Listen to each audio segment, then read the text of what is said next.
Bwana Yesu asifiwe. Nashukuru sana asubuhi ya leo Mungu kunifikisha siku ya Jumapili ambapo ameweza kuzungumza nami usiku wa leo, wakati ambapo nimekuwa kwenye maombi ya usiku. Ameweza kuwa mwema ndani ya maisha yangu. Neno la siku ya leo linatoka katika kitabu cha Waamuzi sura ya 13 kuanzia penyewe, ambapo maandiko yanasema ya kwamba wana wa Israeli wakafanya tena yaliyo mabaya mbele za macho ya Bwana. Bwana akawatia katika mikono ya Wafilisti muda wa miaka 40. Mbili inasema ya kwamba palikuwa na mtu mmoja wa Sora wa jamaa ya Wadani, jina lake akaitwa Manoa, na mkewe alikuwa tasa, hakuzaa watoto. Malaika wa Bwana akamtokea yule mwanamke akamwambia, tazama, wewe sasa utasa, uzai, lakini utachukua mimba, nawe utamzaa mtoto mwanaume. Bwana Yesu asifiwe. Maandiko yanasema ya kwamba kulikuwa na mwanamke mmoja ambaye alikuwa ni tasa, na ambapo yule mwanamke, maandiko yanazungumza, yanasema ya kwamba kulikuwa na mtu ama malaika alimshukia mwanamke yule, na ambapo yule mwanamke hajatajwa kwa jina, bali tunaona kuna mwanaume mmoja ambaye ni Manoa. Yule mwanaume Manoa ambaye alikuwa ni mume wa yule mwanamke. Ni ukijua ya kwamba ama wasomaji wa Biblia wanajua Manoa ni nani. Manoa ndiye alikuwa ni baba wa mtoto ambaye tunakuja kumuona pale mbeleni, ambapo yule mtoto anaitwa Samsoni. Bwana Yesu asifiwe. Huyu mwanamke aliishi muda mwingi, huyu mwanamke aliishi miaka mingi bila mtoto, na ambapo kulikuwa na sauti ambayo ilimkujia yule mwanamke, na ambapo ilisema ya kwamba wewe ni tasa, lakini kuna ujauzito ambao unakuja kuubeba, na ambapo ule ujauzito ni unabeba mtoto ni wa kiume. Bwana Yesu asifiwe. Najua ya kwamba ndani ya maisha yako wewe ni tasa. Umekuwa ni tasa kwa muda mwingi, umekuwa ni tasa wa kazi, umekuwa ni tasa wa mambo mengi, lakini asubuhi ya leo naleta neno hili kwako. Ninasema ya kwamba kuna sauti inakukujia. Kuna Mungu ananena nawe usiku ama mchana wa leo, wakati ambapo unaenda katika nyumba ya Bwana. Kuna sauti ambayo itanena juu yako, ambapo umesema ya kwamba hautaweza. Umekata tamaa ukasema ya kwamba hautapata mtoto. Umekata tamaa, umesema ya kwamba hautawahi pata kazi. Umekata tamaa ukasema ya kwamba ndani ya maisha yako wewe hautafaulu.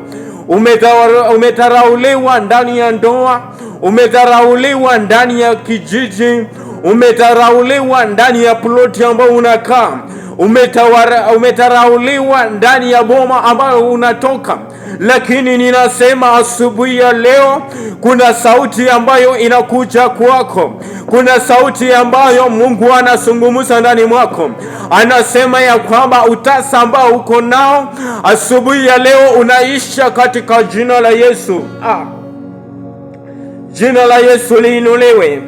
Katika mstari ule wa 13 ambapo maandiko yanasema ya kwamba katika mstari ule wa 3, wacha tukafungue katika mstari ule wa 3, ambapo maandiko yanazungumza mahali pale, ambapo maandiko yanasema ya kwamba malaika wa Bwana akamtokea yule mwanamke akamwambia, tazama, wewe sasa utazaa, uzai, lakini utachukua mimba na utazaa mtoto mwanaume. Bwana Yesu asifiwe.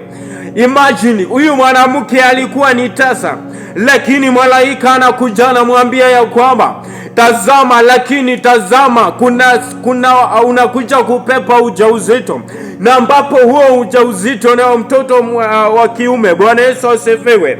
Maandiko yanasema ya kwamba basi sasa jihadhari na kuomba, usinywe divai wala kileo, wala usile kitu kilicho najisi. Bwana Yesu asifiwe.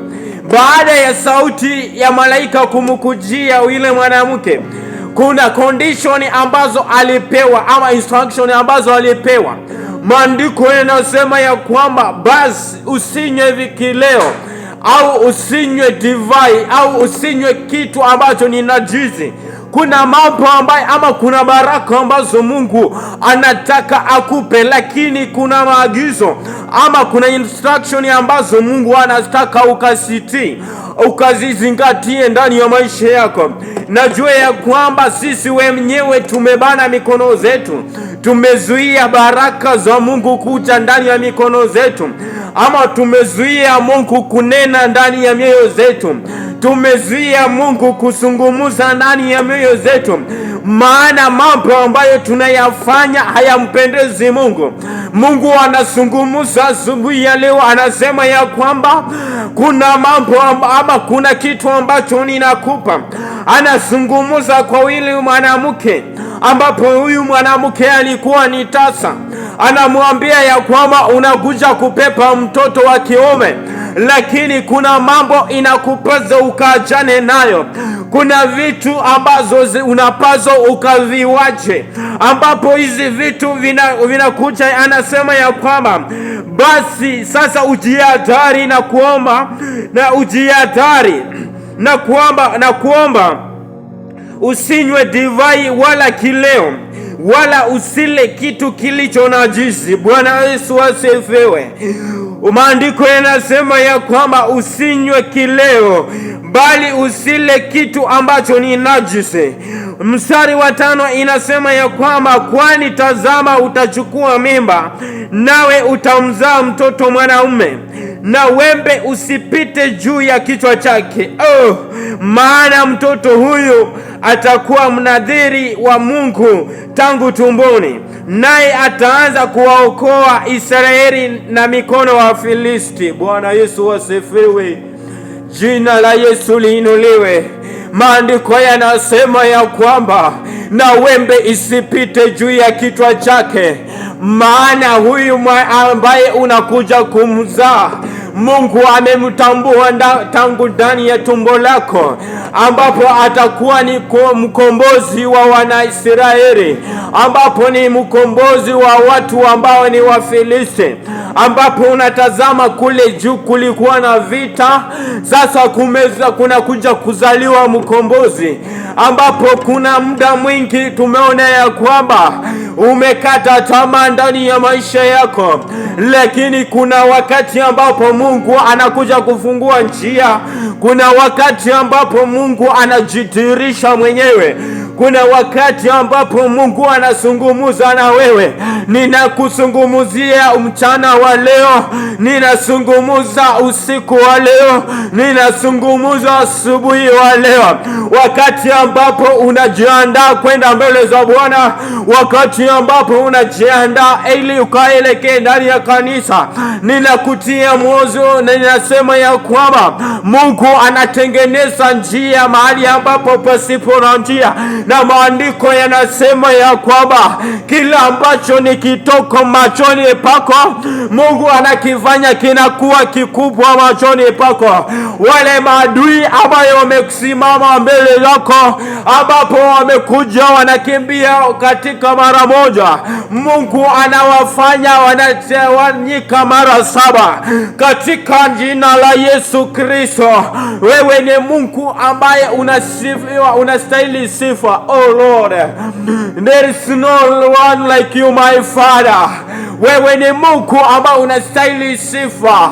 Wewe ni Mungu ambaye unastahili kuinuliwa Katika Isaya maandiko yanasema ya kwamba nabii Isaya anazungumza, anasema ya kwamba basi tukiwachana na mambo yote maovu, tutavuna yaliyo mema ya nje, tutayaona yaliyo mema ya nje. Oh Lord,